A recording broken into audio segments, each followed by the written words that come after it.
A plane passenger is lucky to be alive after traffic made him late for the doomed Lion Air flight that crashed into the sea off Indonesia.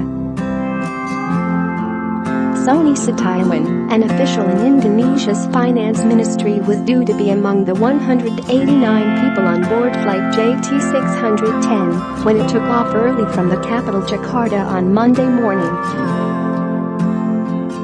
But he was held up on his commute to Soekarno-Hatta International Airport because of the city's notorious road congestion and never boarded the Boeing 737. Minutes after takeoff, the plane disappeared from radar before plunging 5,000 feet into the Java Sea.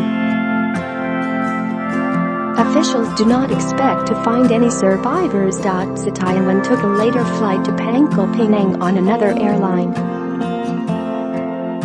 Pictures show him surrounded by journalists after arriving safely today. The ill-fated Lion Air flight was a journey he and his colleagues caught on a weekly basis. But while his friends battled their way through Jakarta's daily congestion to make the flight, Sony found himself stuck on a toll road for hours. A sprawling and haphazardly planned megacity, Jakarta is known for having some of Southeast Asia's worst traffic congestion, with lengthy tailbacks and hours-long delays, a daily frustrating ritual for commuters. Share this article. Share. I usually take flight JT610. My friends and I always take this plane, Setiawan told AFP.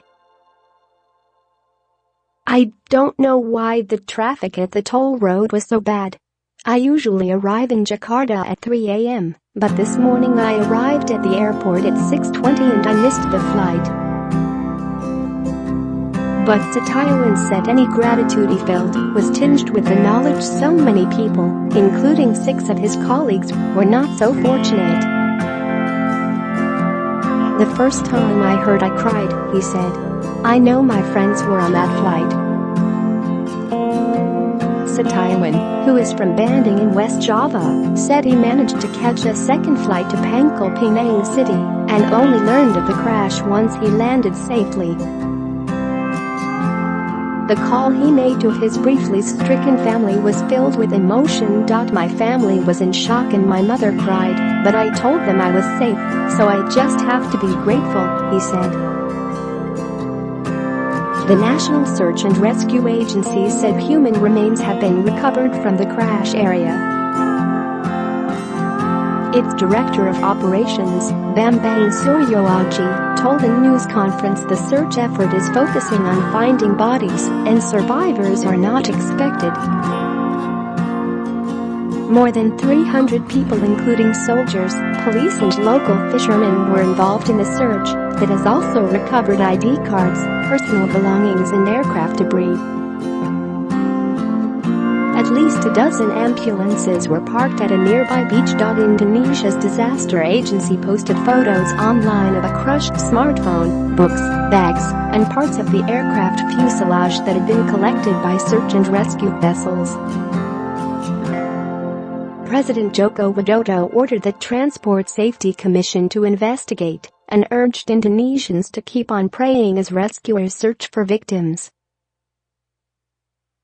An air transport official, Novi Rianto, said the flight was cleared to return to Jakarta after the pilot made a return to base request 2 to 3 minutes after taking off. It plunged into the sea about 10 minutes later. Weather conditions were normal, but the brand new aircraft had experienced a technical issue on its previous flight.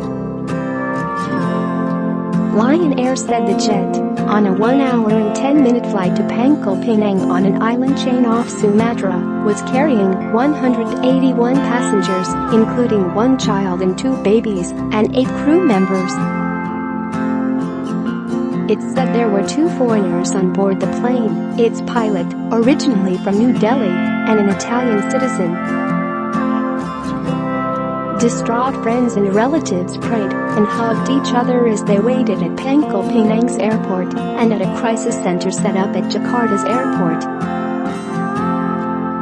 Indonesian TV broadcast pictures of a fuel slick and debris field in the ocean. At the search agency's headquarters in Jakarta, family members arrived, hoping desperately for news. Fini, who uses a single name, said her soon-to-be married sister was on the flight, planning to meet relatives in Pangkal Pinang. "We are here to find any information about my younger sister, her fiancé, her in-law-to-be, and a friend of them," said Fini. "We don't have any information," she said, as her father wiped tears from reddened eyes. "No one provided us with any information that we need. We're confused.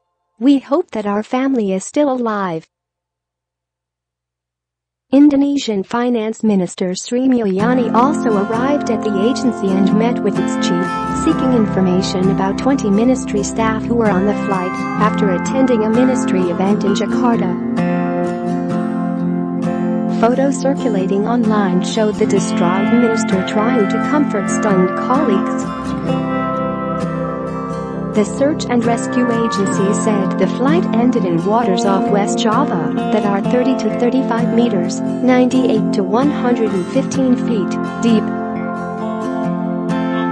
The agency's chief, Muhammad Syagi, told the news conference that divers are trying to locate the wreckage. Weather conditions for the flight were safe, according to the Indonesian Meteorology Agency. It said the type of clouds associated with turbulence was not present and winds were weak.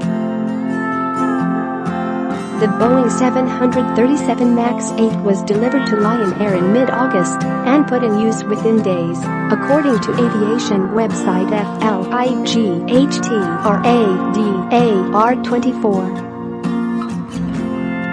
Malindo Air, a Malaysian subsidiary of Jakarta-based Lion Air, was the first airline to be using the 737 MAX 8 last year.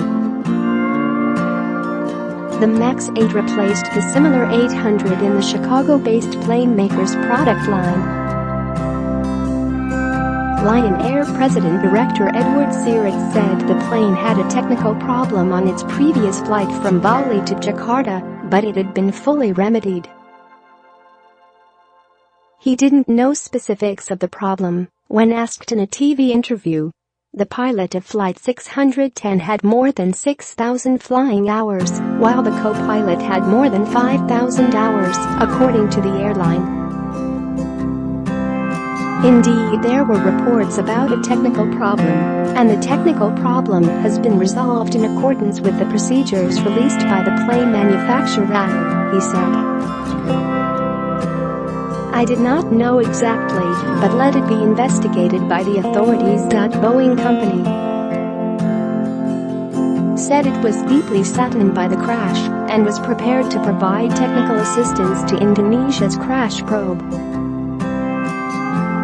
In a statement, the Chicago-based manufacturer expressed its concern for the 189 people on board and offered heartfelt sympathies to their families and loved ones. The Transport Ministry said the plane took off from Jakarta at about 6:20 a.m. and crashed just 13 minutes later. Data from FlightAware showed it had reached an altitude of only 5,200 feet, 1,580 meters. The crash is the worst airline disaster in Indonesia since an AirAsia flight from Surabaya to Singapore plunged into the sea in December 2014, killing all 162 on board. Indonesian airlines were barred in 2007 from flying to Europe because of safety concerns, though several were allowed to resume services in the following decade. The ban was completely lifted in June this year. The U.S. lifted a decade-long ban in 2016. Lion Air, a discount carrier, is one of Indonesia's youngest and biggest airlines, flying to dozens of domestic and international destinations. In 2013, one of its Boeing 737-800 jets missed the runway while landing on Bali.